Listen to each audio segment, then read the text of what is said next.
Saya heran Pak, saya kemana-mana di penjara, itu masuk ruang penjara Pak, 4 lapis pintunya. Polisi, Satpol PP, polisi kehukuman, 4 pintu kita lewati. Tapi penuh ngantri orang di dalam itu penjara. Sementara masjid tidak pernah dikunci, tidak ada penjaganya, jarang yang mau masuk. Siapa namanya Dek?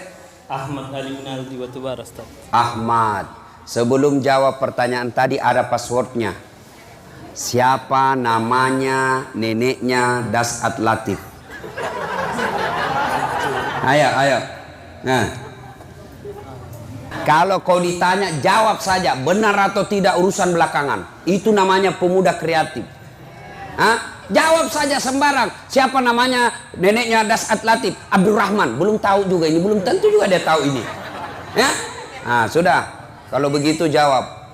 Kenapa disebut tahun gajah? Karena pada saat itu ada tentara gajah yang datang ke Mekah untuk meruntuhkan Ka'bah. Siapa namanya pimpinan pasukannya? Kalau nggak salah, Jangan bilang nggak salah. Raja Abraha. Raja Abraha. Nah, betul. Nah, hadiahmu. Apa hadiah? Beda rasanya uang ustadz itu dengan uang bupati. Ya. Nah, disebut tahun gajah karena ada raja namanya Abraha datang ke kota Mekah ingin menghancurkan Ka'bah dengan izin Allah. Bukan Ka'bah yang hancur, justru tentara gajah yang hancur ini. Maka disebut tahun gajah. Yang kedua disebut tahun duka cita. Ada yang tahu kenapa disebut tahun duka cita? Ada yang tahu? Sini. Oh, ini panitia. Enggak boleh. Nah, ada yang tahu? Ibu di belakang. Ayo ibu. Jangan malu-malu. Ibu itu atau nona? Ayo. Ya, cepat. Kenapa disebut tahun duka cita? Sini. Yuk. Kenapa disebut tahun duka cita? Yuk.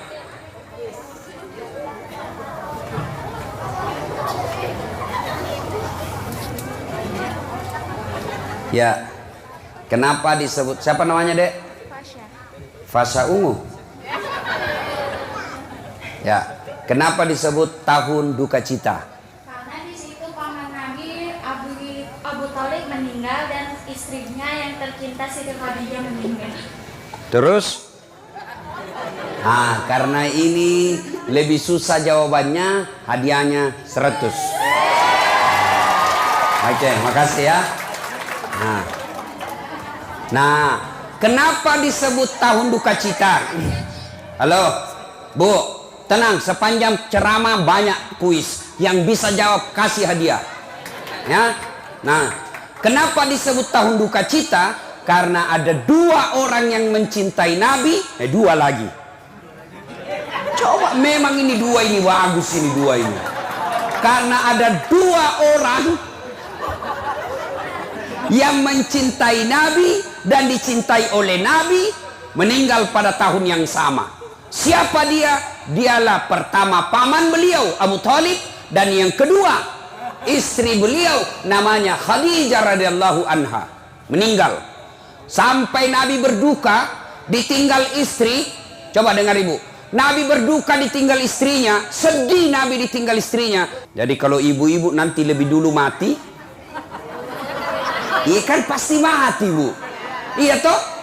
Orang kaya mati. Orang miskin mati. Raja-raja mati. Rakyat biasa mati. Rakyat biasa ini.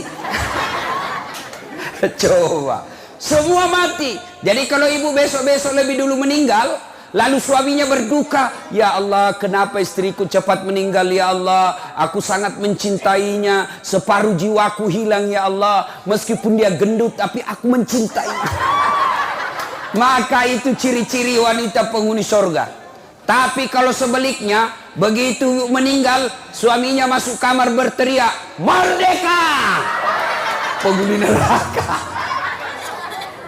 Nah, ketika Nabi berduka itu, ya, ketika Nabi berduka, maka Allah turunkan perintah kepada Jibril.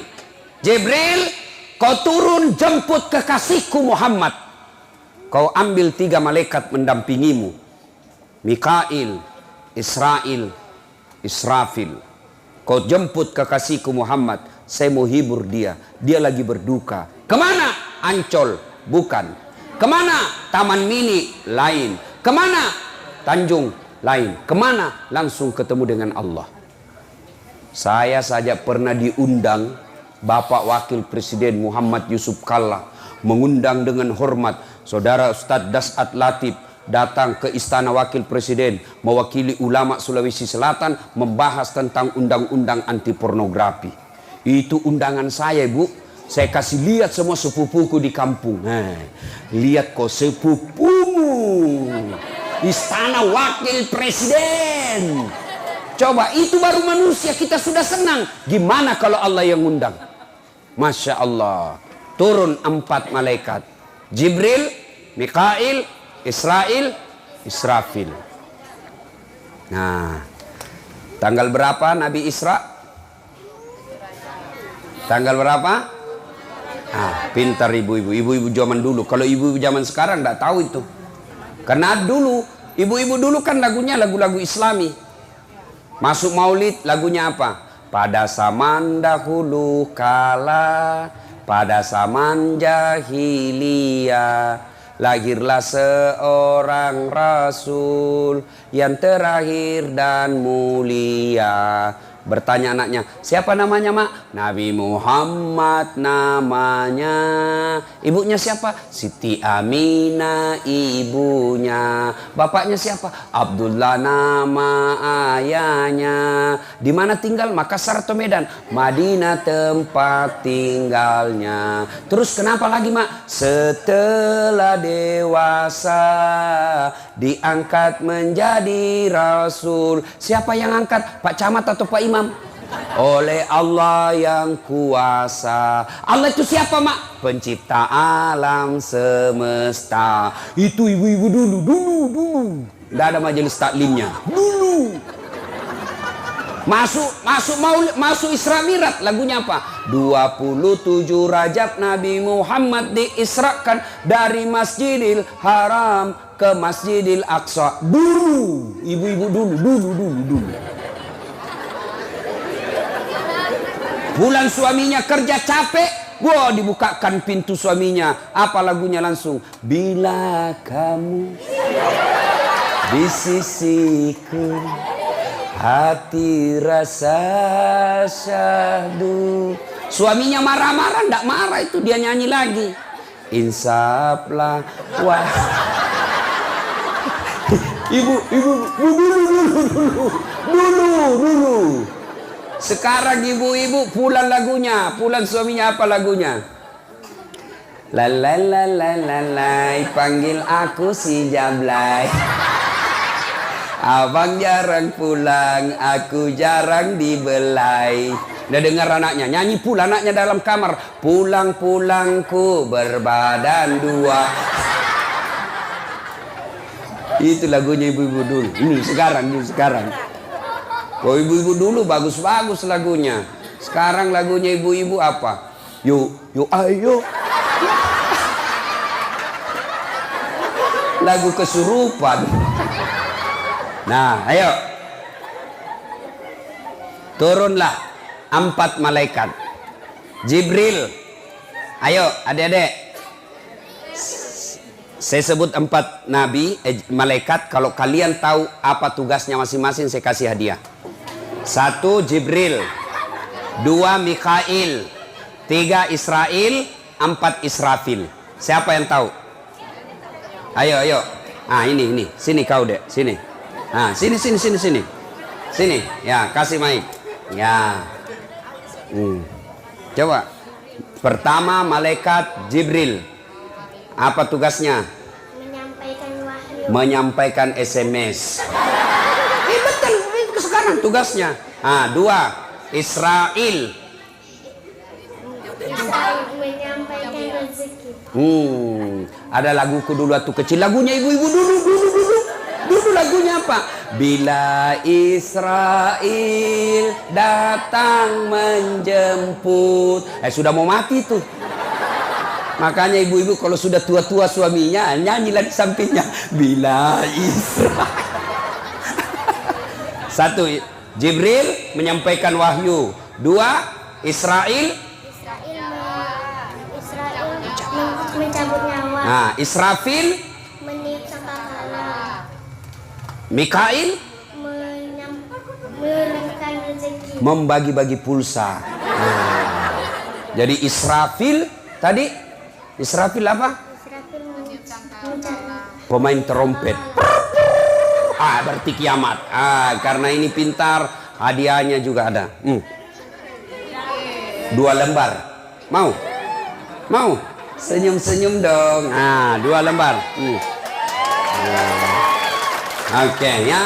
Tenang, masih banyak. Kantong ajaib. Semua ada dapat hadiah ya. Silakan. Ya. Nah, 4 malaikat turun. Israel, Israfil, Mikail, Jibril. Turun. Nabi waktu itu lagi baring-baring di rumahnya. Tiba-tiba, Assalamualaikum, Jibril. Assalamualaikum warahmatullahi wabarakatuh ya Muhammad. Ini jawab Islam yang benar salamnya. Lengkap, sempurna. Assalamualaikum warahmatullahi wabarakatuh. Itu jawaban Islam yang standar. Jangan lagi kau ganti-ganti. Selamat pagi, selamat siang, selamat tengah hari, selamat pagi menjelang siang. Bingung. Tidak usah ganti itu. Kita orang Islam, Assalamualaikum warahmatullahi wabarakatuh. Tidak usah ganti.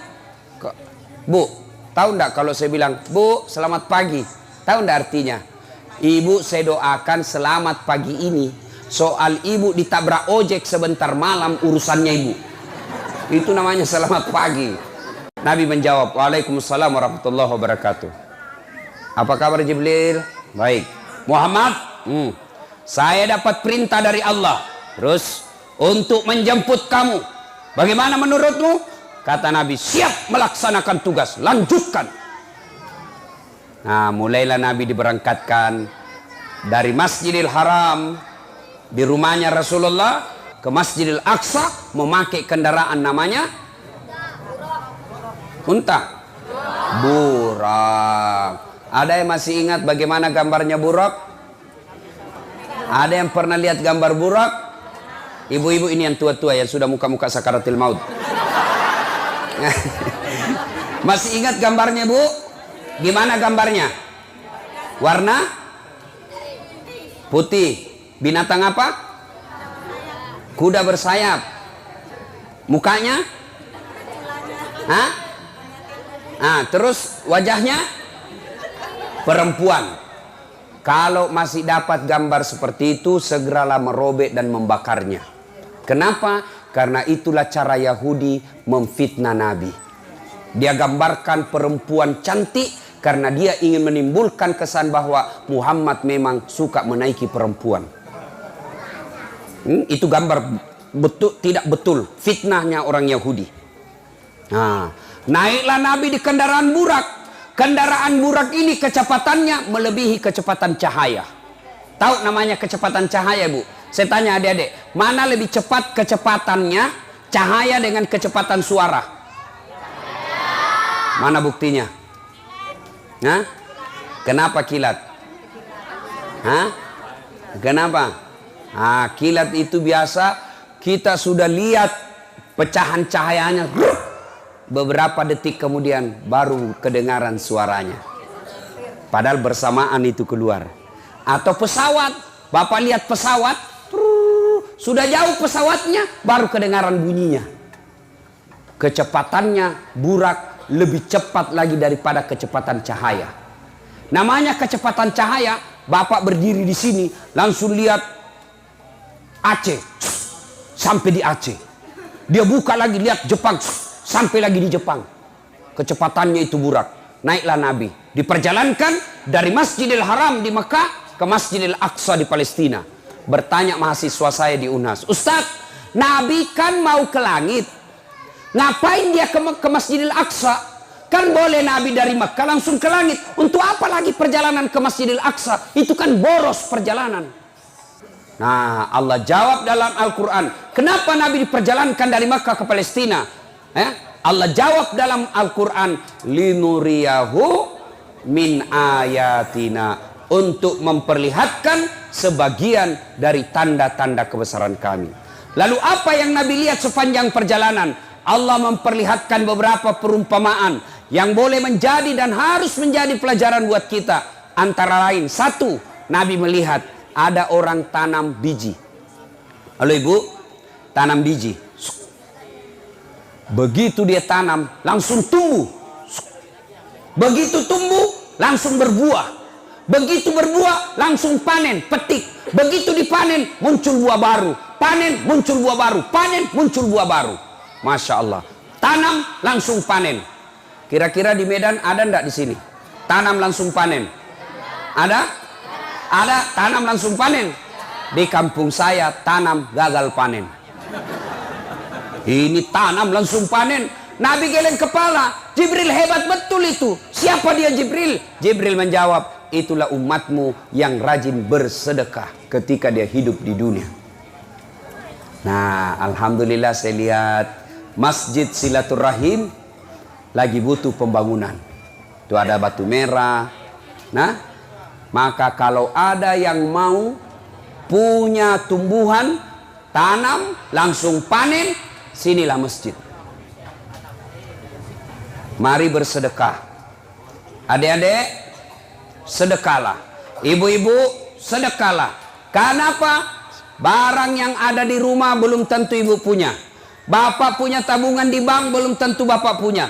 Yang kita miliki, kata Nabi, hanya 3. 1, yang habis kamu makan. 2, yang hancur kau pakai. Yang 3, yang telah kau sedekahkan di jalan agama Allah. Rumah, mobil, tabungan belum tentu kau punya. Besok lusa mati mendadak, siapa yang punya? Anak. Iya, kalau anaknya baik sifatnya. Kalau anak bajingan, maka bersedekahlah ibu.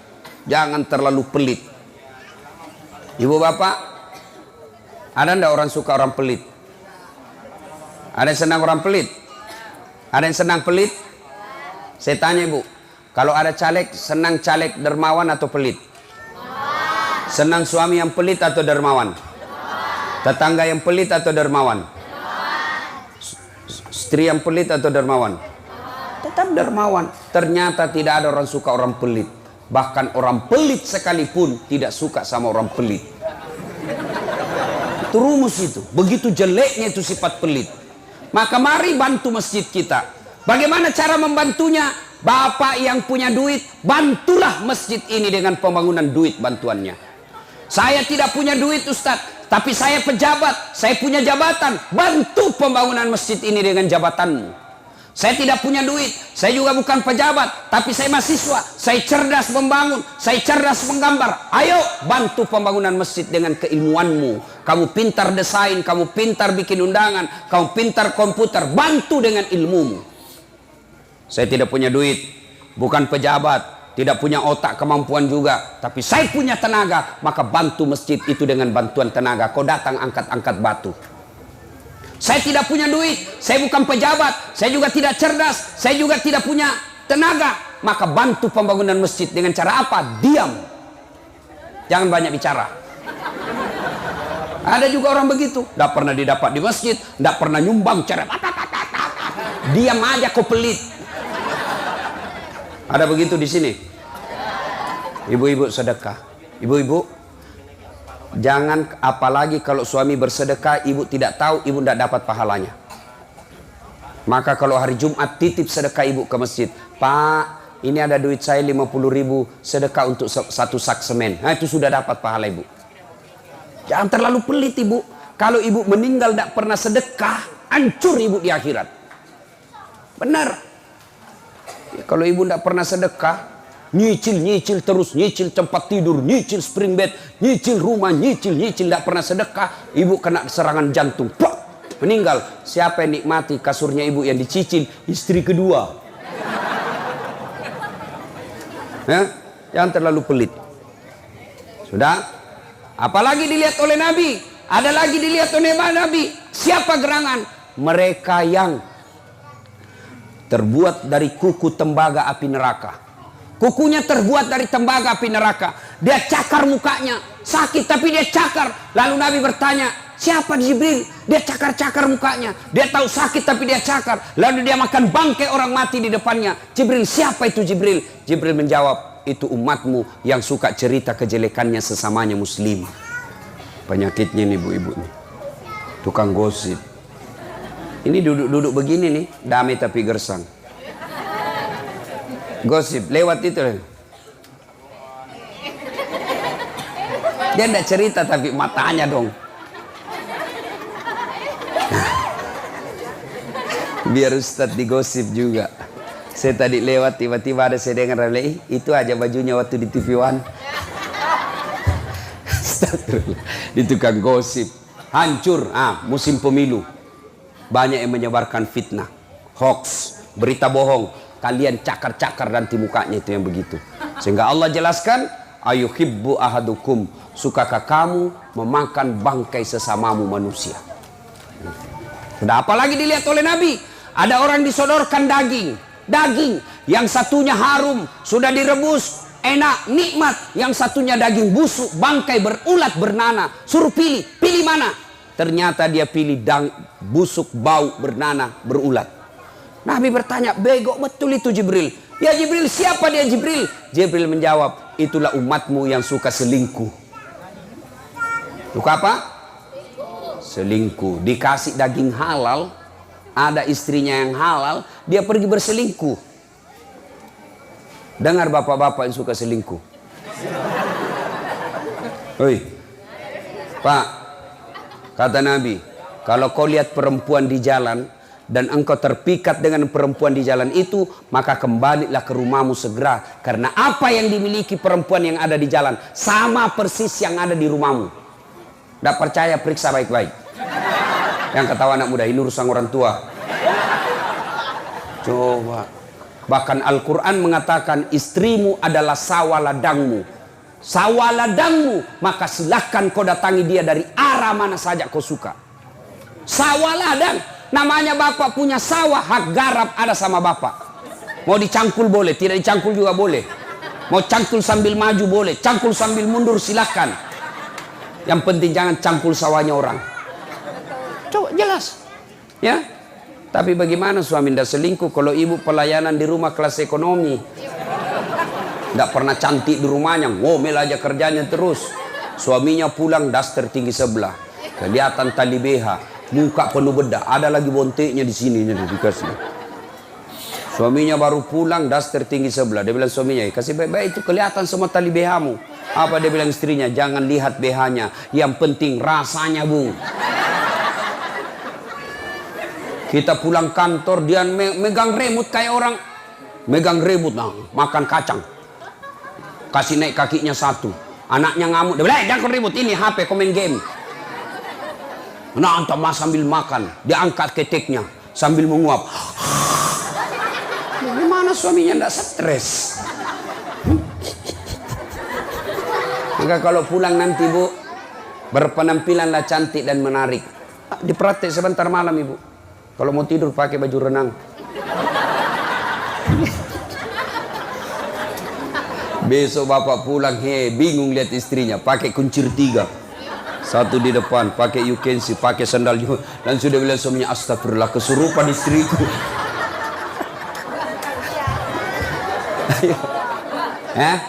Penampilan cantik dan menarik di depan suami, itu wajib. Tapi perempuan akhir zaman, nanti dia cantik kalau mau pergi pengantin. Kalau dia mau pergi arisan cantik, giliran mau tidur sama suaminya ndak sikat gigi. Terbalik ya. Nah, sudah banyak yang dilihat oleh Nabi, tapi waktu yang terbatas. Tahu riba? Riba itu nipu pembeli. Contoh, dia jual bensin botolan. Tahu bensin botolan yang dijual di pinggir jalan? Dia tulislah bensin murni, padahal dia campur minyak tanah. Begitu pembelinya, kenapa kau tulis bensin murni? Kau campur minyak tanah? Apa katanya? Ya, kan namanya istriku murni, jadi kau tulis bensin murni.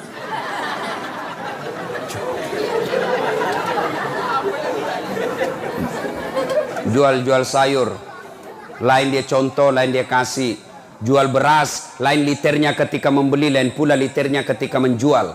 Itu semua itu menipu. Berapa harga sarungmu? 200.000. Mahal betul. Kurang dong. Itu aja karena kita sama-sama orang Batak, saya kasih kau 200.000 modal, padahal sudah ada untungnya 50.000. Ketika dia bilang modal padahal sudah ada untung, itu riba, menipu pembeli. Itu makan-makan riba. Nah, ibu bapak, saudara-saudara sekalian, sampai Nabi di Masjidil Aqsa sholat sunnah. Kita ringkas cerita. Nabi naik ke langit pertama, ketemu dengan Nabi Adam, naik terus sampai langit ketujuh. Langit ketujuh, Nabi menuju ke Mustawa Sidratil Muntaha. Nah, di situ Nabi melihat ada manusia bercahaya badannya, mengeluarkan bau harum, duduk di sampingnya arasnya Allah. Tahu aras? Tahu aras? Singgasananya Allah. Nabi heran, hebat betul itu. Siapa dia? Jibril. Jibril menjawab, itulah umatmu yang rajin sholat berjamaah di masjid. Bapak-bapak lah semua ini. Saya tahu ini masjid Pak ramai jamaahnya. Apalagi kalau subuh penuh. Sampai di luar, tidak ada di dalam. Yang ada di dalam barang antik. Yang sudah pensiun 70 tahun. Akhirnya apa? Masjid kalau subuh lomba batuk. Coba bapak jalan-jalan kalau subuh, bau minyak gosok, minyak angin, tidak ada bau parfum. Kalau mau duduk di sampingnya arasnya Allah, tidak perlu Anda haji, tidak perlu Anda bangun panti asuhan, cukup rajin berjamaah di masjid. Allah hadiahkan duduk di sampingnya arasnya Allah. Bapak duduk saja di sampingnya wali kota langsung selfie. Nah, ini duduk di sampingnya arasnya Allah dan tidak perlu keluar duit banyak, cukup sholat berjamaah di masjid. Tapi saya heran Pak, saya kemana-mana di penjara, itu masuk ruang penjara Pak, 4 lapis pintunya. Polisi, Satpol PP, polisi kehukuman, 4 pintu kita lewati. Tapi penuh ngantri orang di dalam itu penjara. Sementara masjid tidak pernah dikunci, tidak ada penjaganya, jarang yang mau masuk. Penjara yang banyak masuk. Coba. Ayo ibu-ibu, rajin ke masjid. Terus dia bilang, ada ustadz yang mengharamkan wanita ke masjid. Kalau ada yang bilang wanita diharamkan ke masjid, kasih ketemu saya. Tidak ada dalil yang mengharamkan wanita ke masjid. Nabi hanya mengatakan wanita tidak dianjurkan ke masjid, tapi kalau mereka mau ke masjid jangan dilarang. Kenapa? Karena dulu perempuan kalau jalan tidak aman, terancam keselamatannya, diculik dan diperkosa bahkan dibunuh. Dulu. Sekarang kalau ibu ke masjid, apalagi usianya sudah 65 tahun, tidak ada yang mau culik. Siapa mau culik orang tua, bikin susah. Yuk, datang ke masjid. Ya. Nah, sekarang kenapa orang malas ke masjid? Apa sebabnya orang malas ke masjid? 1, manajemen masjid tidak bagus. 1, manajemen masjid tidak bagus. 2, kadangkala jamaahnya menjengkelkan.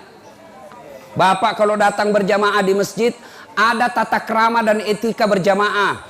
1, kalau Anda kalau pergi sholat disunnahkan sikat gigi dulu, apalagi kalau subuh. Sunnah.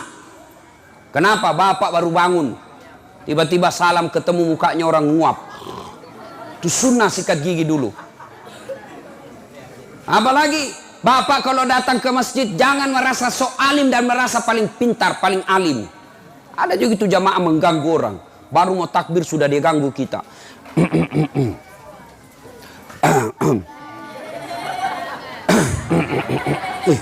Apa kok lama betul? Allah. Baca Al-Fatihah kayak dia gigit telinga kita suaranya. Maliki. Ada juga itu jamaah menjengkelkan. Tangannya mengganggu. Ada lagi yang kaki mengganggu juga. Kita kasih pindah, dia kasih pindah pula. Pindah lagi, dia pindah lagi. Saya pernah tanya, untuk apa itu? Dia bilang supaya saf rapat. Rapat, boleh. Tapi yang lebih utama kalau mau menjaga saf rapat, bukan kaki jari-jarinya, tapi apa? Pundak. Ini pasti rapat. Kaki bisa rapat jari-jarinya tapi renggang sapnya. Kenapa? Yang ketawa, saya serius ini. Pernah ada orang dia kasih, saya paling tidak suka. Boleh Anda begitu, tapi tanya dulu orang sampingmu. Pak, boleh enggak saya rapatkan jari-jari saya? Kalau dia bilang boleh, silakan. Tapi kalau jangan, kau ganggu saya. Karena kalau disentuh kaki, Pak, langsung kaki dipikir. Saya pernah, saya kasih pindah, dia kasih pindah lagi. Saya kasih pindah, dia kasih pindah. Saya sekali injak kakinya.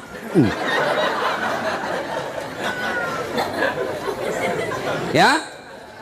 Kemudian manajemen masjid perbaiki.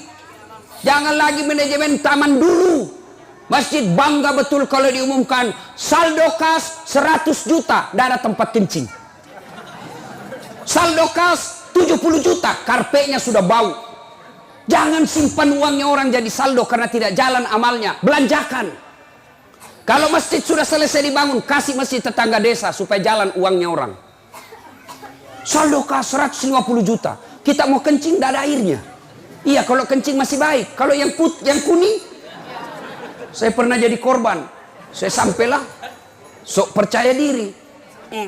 Selesai saya pencet. Tidak ada airnya. Buka keran, tidak ada air. Mati kita ini. Kalau kencing tidak ada masalah, Pak. Ini yang kuning kan. Terpaksa saya keluar. Apalagi yang membuat orang malas ke masjid? Ya, manajemennya itu apa? Pengelolanya. Saya ada masjid saya, Pak, kecil. Ber-AC. Karpetnya kita usahakan tiap tahun ganti. Imamnya anak mahasiswa yang bagus, penghafal Quran. Saya belikan motor untuk dia pakai pergi kuliah. Saya bikinkan kamar. Saya bikinkan dapur yang baik. Bermalam di situ. Tukang azannya anak muda kita bikin lomba azan. Yang menang juara 1 azan. Digaji sekali sebulan. Tiap bulan digaji untuk azan 5 kali sehari. Imamnya baik. Penceramanya profesional. Belum sampai di sana kita sudah kasih itu materinya dengan referensinya. Mic-nya bagus. Ber-AC. Akhirnya orang enak datang ke masjid.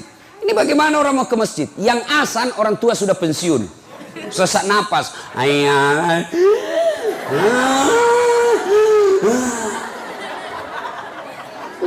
Jengkel kita, Pak.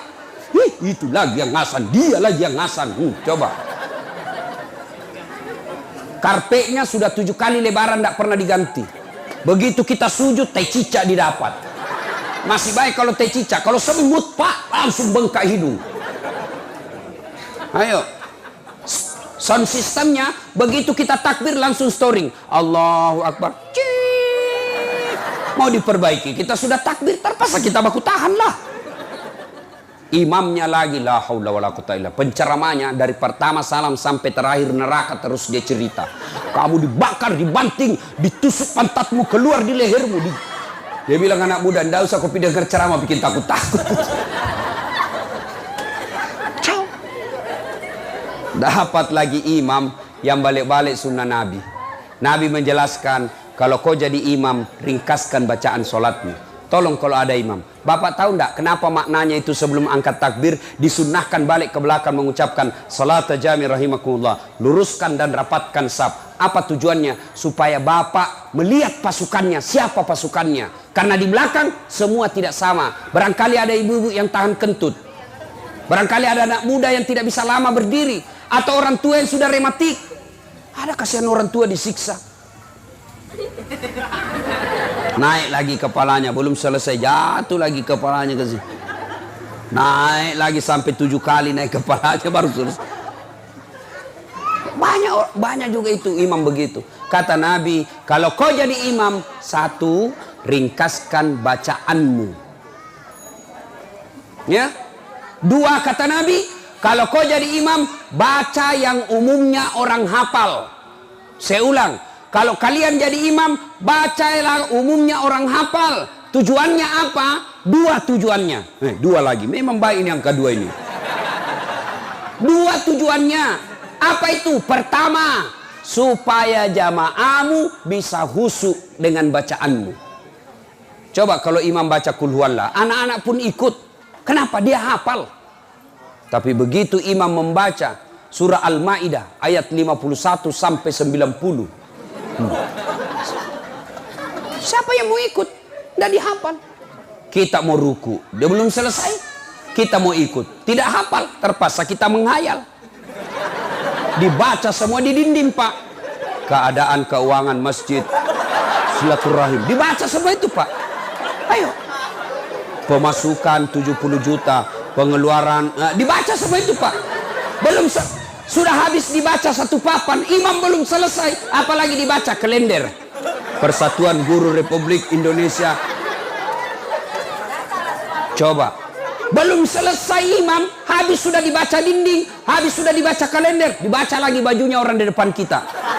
Dasat Latif, caleg DPR RI. Coba, tidak batal ibu, tidak batal, cuma kurang nilainya. Kalau yang batal ibu, kalau kentut batal, makan batal. Tidak batal ibu, kalau ibu baca itu tidak batal, kalau bacanya dalam hati. Yang batalkan kalau ibu kentut, kelihatan aurat, makan, membelakangi kiblat, batal. Ya? Nggak diikrarkan, jangan kan biasa orang baca cuma dalam hati. Kalau dia ikrarkan, dia baca betul Persatuan Guru Republik, nah batal. Ya? Karena tidak boleh membaca bacaan di luar bacaan sholat. Nah, siapa yang salah? Imam. Yang kedua kata Nabi, dianjurkan membaca yang umumnya orang hafal, selain tujuannya supaya orang khusyuk. Yang kedua, supaya kalau imam salah ada yang bisa luruskan. Coba kalau imam membaca Al-Kafirun, begitu salah ada yang bisa luruskan. Tapi begitu imam membaca surah An-Nur ayat 55 sampai 102, begitu salah, rasai kok. Adalah anak muda imam, Pak, penghafal Quran, dites hafalannya. Begitu dia baca, hanya dia yang tahu. Tiba-tiba ada cicak jatuh dekat telinganya. Kaget. Namanya orang kaget stres. Stres itu hilang ingatan, hilang hafalannya. Apa sambungannya ini? Dia lupa betul suasana hening masjid. Dia ingat-ingat, betul-betul dia tidak bisa ingat lagi. Ini imam langsung dia bilang, tolong bantu di belakang. Dia bilang yang di belakang, saya juga tidak tahu. Tiba-tiba ada anak muda berteriak, dia bilang, kalau begitu ya sudah, Allahu Akbar. Coba. Wallahu a'lam, benar atau tidak ini? Ini yang saya alami, ini betul kejadiannya. Apa kejadiannya? Waktu itu saya masih SMP. Sholat asar di kampung saya. Imam sujud, lama betul imam sujud, lama betul. 1 menit. Ini sudah 2 menit belum selesai. Ada teman saya tidak tahan, langsung diangkat kepalanya. Wih, hilang imam. Langsung teriak saya, oh iya hilang betul. Pak, bangun semua orang, kacau, bubar, hilang imam. Selesai sholat, ditanya lah ini Pak Imam, kenapa kau tinggalkan saf? Karena ada pintu di samping, ini kayak begini kan. Kenapa kau tinggalkan saf? Dia bilang, saya kentut nak. Lalu dia bilang, Pak Imam, lain kali kalau kau kentut, kasih bangun dulu orang lihat kepalanya supaya kau dilihat. Apa dia bilang Pak Imam? Saya sengaja nak, karena saya malu kau lihat saya. Kacau sholat Pak. Ayo, siapa yang salah? Siapa yang salah? Ada juga ini waktu saya kuliah, wasiswa. Waktu itu belum saya jadi ustadz. Ada teman saya anak fakultas teknik. Saya hanya pakai baju kaos di posko KKN. Ini teman saya fakultas teknik, dia pakai songkok, pakai gamis. Saya pikir baik hafalannya ini. Iyalah disuruh imam. Baca Al-Fatihah masih aman. Begitu dia baca Al-Kafirun, mulai ribut. Wala antum abiduna ma a'bud wala ana abidu ma abattum wala antum abiduna ma wala ana abidu ma abattum wala antum. Ini teman saya namanya Ridwan, anak fakultas sastra. Langsung dia bilang, weh kenapa itu tak putar-putar tidak mau sampai. Langsung dia bilang gini, imam, ini juga kupikir. Kacau sholat. Siapa yang salah? Siapa yang salah? Makmum atau imam? Makmum atau imam? Makmum atau imam? Imam. Makanya hati-hati milih imam. Hati-hati milih imam. Jadi makmum, orang gila boleh jadi makmum. Jadi makmum, boleh anak belum balik jadi makmum. Jadi makmum, boleh penjahat jadi makmum. Kalau batal makmum, kau tinggalkan sendiri, saf tetap jalan. Imam jamaah tetap jalan. Batal salah satu jamaah, tinggalkan, kau kentut, kau pingsan, kau tidur, tetap jamaah jalan. Tapi kalau imam salah, batal jamaah kita, kacau satu masjid. Maka hati-hati milih imam. Syaratnya berat, syaratnya ada dalam fikih. Nah, ibu bapak, saudara-saudara sekalian, sampailah Nabi di Mustawa. Lalu Nabi mengajukan permohonan. Begitu Nabi masuk, kata Jibril, ya Muhammad, mohon maaf, saya hanya bisa mengantarmu sampai di sini. Saya tidak bisa memasuki area ini, hanya engkau yang diizinkan oleh Allah. Baik. Jibril tidak masuk. Begitu Nabi masuk area kebesaran Allah, kedengaran suara area Allah. Assalamu alayka ayyuhan nabiyyu wa rahmatullahi wa barakatuh. Itu kata Allah.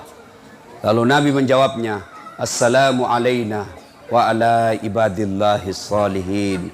Ashhadu Allah ilaha illallah. Lalu Allah menjawabnya, wa ashhadu annaka ya Muhammad wa rasulillah. Itu dialog antara Allah dengan Rasulullah. Itulah yang kita baca dalam tahayat. Bapak tahu enggak namanya dialog? Tahu namanya dialog? Dialog itu Bapak bicara, saya diam mendengar. Itu namanya dialog. Kemudian saya bicara, giliran Bapak yang diam mendengar. Itu namanya dialog. Saling memberi waktu untuk berbicara. Dialog namanya. Tapi kalau Bapak bicara, saya juga bicara, bukan dialog, tapi bertengkar. Nah, itu orang bertengkar itu yang itu bertengkar itu. Nah, sudah, lalu Nabi menjelaskan, ya Allah, umatku ini kecil-kecil, pendek-pendek umurnya, kasihlah hadiah. Lalu Allah berikan hadiah. Apa hadiahnya? Salat 50 kali sehari semalam. Allah berfirman, nih Muhammad, saya kasih kau hadiah yang belum pernah aku berikan kepada umat sebelummu. Apa? Salat 50 kali sehari semalam. Wah, senanglah Nabi. Turun, langit ke-7 ketemu dengan Ibrahim, tidak ada masalah. Langit ke-6 ketemu dengan Nabi Musa. Lalu Nabi Musa bertanya, ya Muhammad, apa oleh-oleh untuk umatmu dari Allah Subhanahu wa ta'ala? Nabi menjelaskan, alhamdulillah, saya diberikan perintah solat 50 kali sehari semalam. Nabi Musa berkata, berapa mas bro? 50 kali. Bah, kebanyakan. Kau minta diskon. Pasti umatmu tidak mampu lakukan. Umatku saja yang besar-besar tinggi tidak mampu 50. Kau minta keringanan. Naiklah Nabi minta. Sekarang tinggal 5. Kalau saya naik lagi tidak ada saya dapat. Sudahlah. Ternyata, oh ternyata, apa yang dikhawatirkan Nabi Musa betul adanya. Sekarang saja yang tinggal 5, masih ada yang tidak sama sekali. Bagaimana seandainya jadi 50 kali?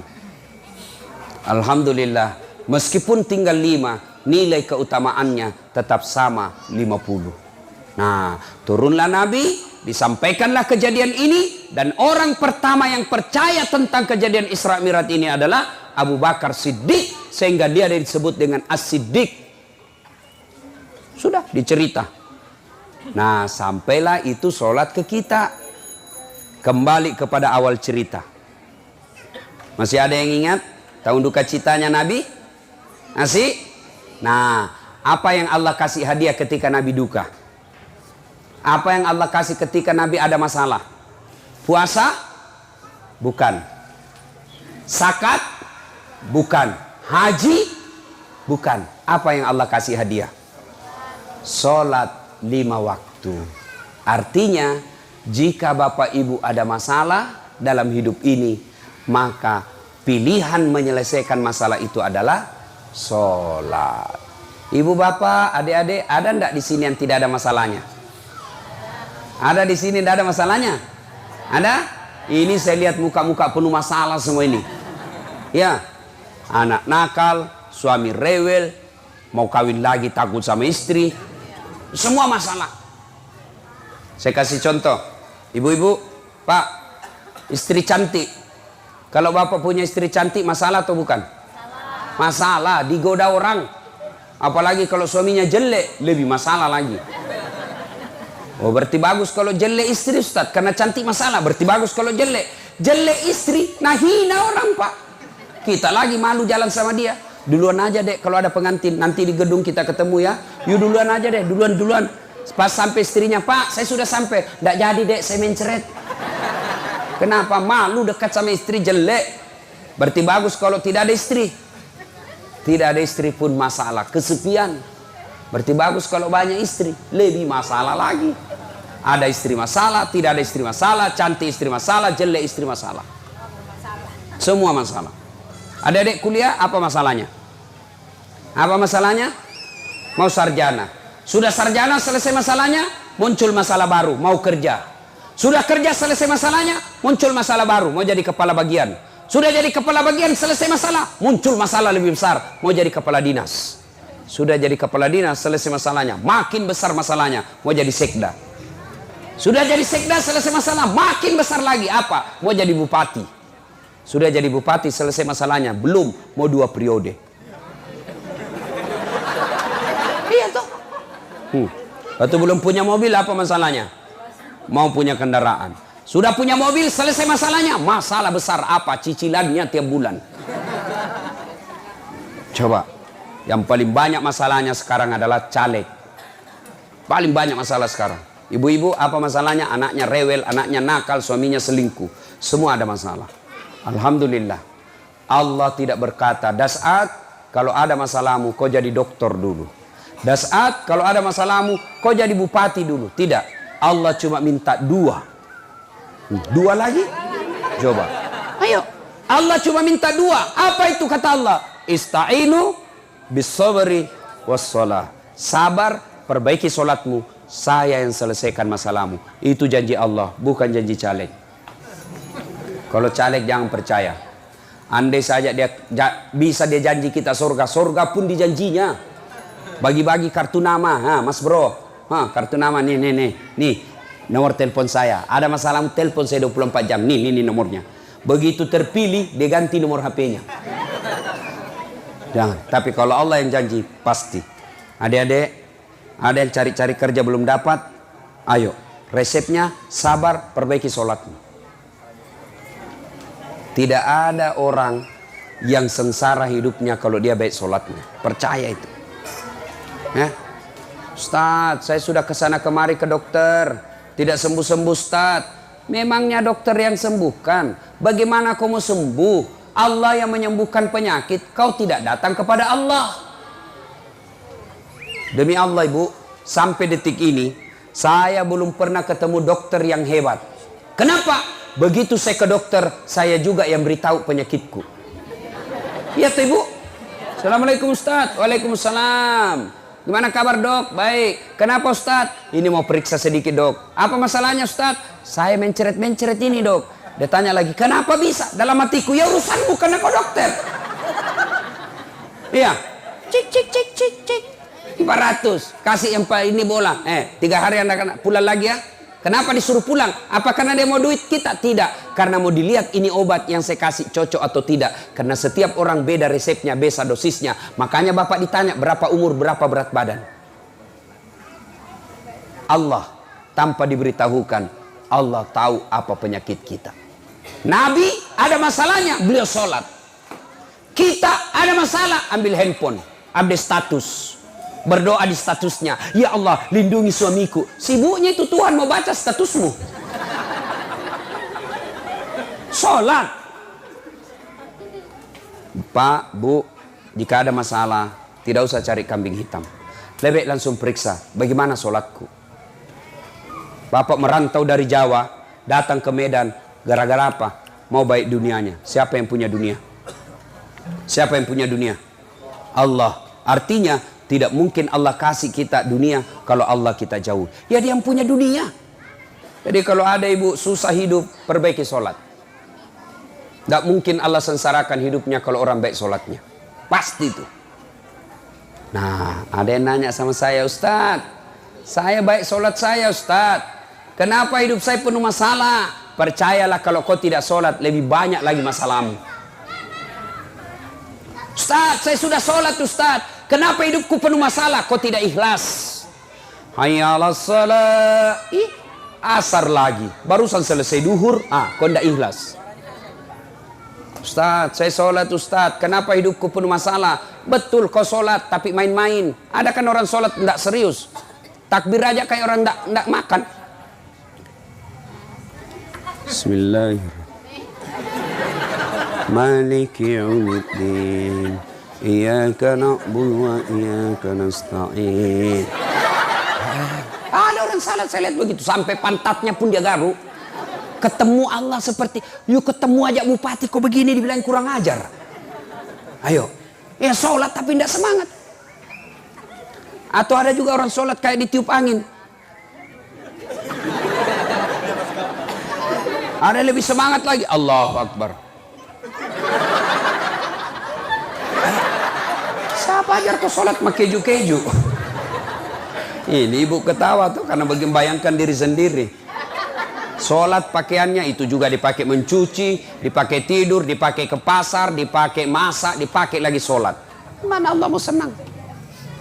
Ya, maka Bapak Ibu sekalian perhatikan sholatnya, insya Allah Allah selesaikan masalah. Ya, nah Ibu Bapak saudara-saudara sekalian, terakhir saya diberi amanah untuk menyampaikan pelihara anak. Ibu Bapak, tidak ada artinya kesuksesan kalau anak kita berantakan.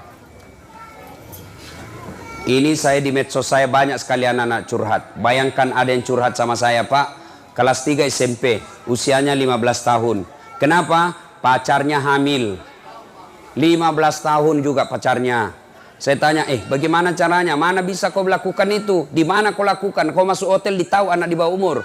Saya tidak di rumah, di hotel Ustaz. Di mana? Di rumahnya itu perempuan. Wih, kok bisa? Gimana ceritanya? Apa jawabannya? Saya tahu kapan ibu bapaknya tidak ada di rumah, maka saya lakukan di rumahnya. Coba, jangan sampai ibu sibuk cari nafkah, anak gadisnya ditiduri cowoknya di rumahnya sendiri. Banyak kejadian begini. Siapa yang salah? Ibu bapaknya. Maka Bu, perhatikan anak-anak kita. Bagaimana cara mendidik anak? Kata Nabi, coba 7 tahun ajar sholat, 10 tahun masih tidak mau pukul. Bagaimana metode cara mendidik anak yang selengkapnya? Silakan baca surah Luqman ayat 16 dan seterusnya. Ada di situ diajarkan. Ibu-ibu dulu betul tidak ada sekolahnya, tapi cara mendidik anaknya baik. Mulai dari cara ngomongnya kita diajar. Saya Bu 14 bersaudara.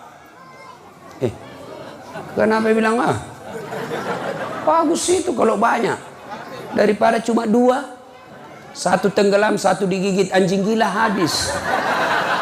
Kalau 14, satu tenggelam masih ada 13, satu kesetrum masih ada 12, satu dimakan buaya masih ada 11. Sial betul kalau 14 tidak ada yang jadi. Bapak besok-besok ke daerah Makassar lihat orang ceramah mirip-mirip saya, kalau bukan adik saya kakak saya. Ibu saya tidak ada sekolah, bapak saya petani penggarap, tapi ibu saya ngajarkan akhlak. Salah satu cara akhlak yang diajarkan, pergi saja minjam barang itu diajari kita. Kalau kau pergi ngomong, kau pergi pinjam piring, kau duduk dulu, jangan kau bicara sambil berdiri, kurang ajar namanya itu. Diajari kita sampai cara duduk pun diajari, begini caramu duduk. Setelah kau duduk baru kau ngomong. Bu, tidak cukup sampai situ. Besok ibu saya ketemu sama yang ditempati pinjam, dia tanya lagi ibu saya, bagaimana anakku, baik di caranya ngomong, tidak kurang ajar tadi di rumah. Tuh dulu. Bubuk dulu. Kita dulu waktu kecil, satu kamar, 3 orang di atas tempat tidur. Apa faedahnya? Ada mata-matanya orang tua. Mak, pacaran bak kakakku. Kenapa kau tahu? Saya dapat suratnya. Dulu kita mau pergi main, tidak boleh pergi main kalau tidak bawa adik. Orang Bugis sebelah Matarana, ngurus anak. Adik, Pak, saya mau main Mak. Ayo kau pergi, tapi bawa adikmu. Kau menangis adikmu, kau saya pukul. Akhirnya apa? Kita punya tanggung jawab. Makanya saya jarang sekali dikasih masuk main kalau sama temanku. Dia mau kau kasih masuk dasar, suka menangis adiknya. Apa itu? Dulu kita itu begitu Pak. Kita mau minta duit, tidak langsung dikasih. Pak, saya membayar. Kata bapak, ayo, gampang pembayaranmu. Nah. Kau bersihkan dulu itu kamar mandi, kau isi itu dulu bak. Sekarang mana ada itu? Anaknya rewel langsung dikasih HP. Rewel main kau game. Siapa yang rusak anak kita sekarang? Handphone. Itu yang saya katakan tadi, itu video call. Itu yang kasih hamil anak-anak perempuan. Tiap malam dia video call. Saya lihat, kasih keluar bibirmu dek. Kasih keluar lagi. Ya, kasih turun di lehermu. Coba-coba. Ih, putihnya. Lagi-lagi buka kancingnya satu. Ya. Tiap malam dia begitu. 1 minggu, otaknya rusak. Ketemu, dia praktek langsung. Masih ingat hasil penelitiannya Kementerian Pemberdayaan Perempuan. Ternyata anak-anak SD pun sekarang sudah banyak tidak gadis. Hati-hati. Dan siapa yang akan bertanggung jawab? Orang tuanya, terutama ibunya. Kata Nabi, kalau ada bapak-bapak, anaknya meninggal, lalu anaknya tidak sekolah karena tidak mampu, bapaknya disoal nanti di akhirat. Tapi kalau ada seorang wanita meninggal, tidak pakai jilbab, tidak tahu sholat, siapa lebih disuloh? Ibunya dulu yang diperkarakan. Karena ibu lah yang bertanggung jawab menemani anaknya. Sekarang ibu-ibu sibuk di pasar, sibuk di toko, lupa anaknya. Demi Allah ibu. Ibu mau tahu gambaran ibu nanti dikubur? Mau tahu? Lihat anaknya sekarang. Kalau subuh bunyi-bunyi gerendel pintu 4:30. Siapa itu? Oh, ternyata anaknya yang remaja, anak SMA, buru-buru ke masjid, mau sholat berjamaah subuh. Sudah bapak ibu kaya, meskipun ibu pengangguran dan sewa-sewa rumah. Anaknya jam 4 pergi main futsal, 5:30 pulang buru-buru mandi. Kenapa? Dia kejar sholat berjamaah di masjid. Bapak sudah kaya itu, meskipun bapak cuma ngontrak-ngontrak. Didik anak. Jangan biarkan itu anak. Nah, anak sekarang orang tua bangga anaknya kalau tinggi sekolahnya, tapi tidak malu kalau tidak tahu sholat. Ya, nah inilah tanggung jawab kita semua ya, ibu bapak saudara-saudara sekalian. Pada akhirnya Rasulullah Sallallahu Alaihi Wasallam bersabda, as-sholat mi'rajun ummah. Sholat adalah mi'rajnya umatku. Jadi kalau mau mi'raj, mau berdialog dengan Allah, ayo perbaiki sholat.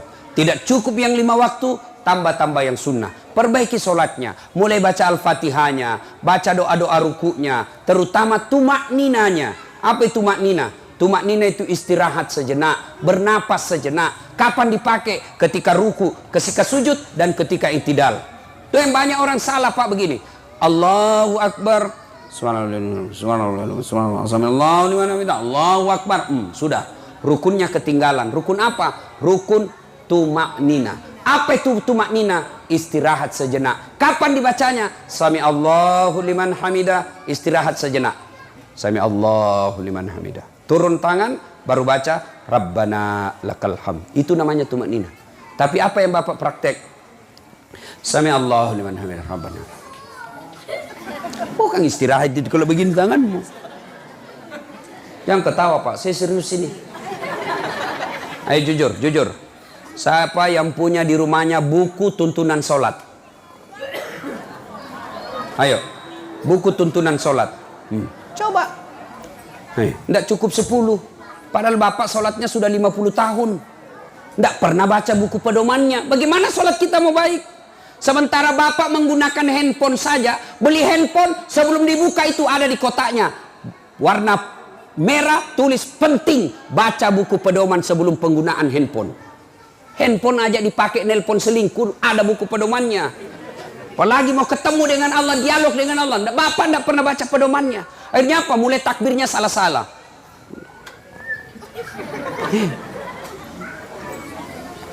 Orang kasih goyang tangannya, dikasih goyang di samping. Begitu ditanya, kenapa kau kasih goyang? Dia bilang, kenapa kau lebih kencang? Itu sudah lobet Ustaz, sudah tua. Saya masih muda, jadi masih full cal. Ayo. Ada lagi sholat, Assalamualaikum warahmatullahi, buka. Assalamualaikum, dia tutup. Saya tanya, kenapa itu? Buka pintu surga, tutup pintu neraka. Kalau begitu kok beginilah saja terus. Ya, maka salah satu hikmah terpenting mau Isra Mi'raj ini, pulang, ayo koreksi kembali sholat kita. Ibu bapak saudara-saudara sekalian, inilah tausiah kita pada taklim kita kali ini.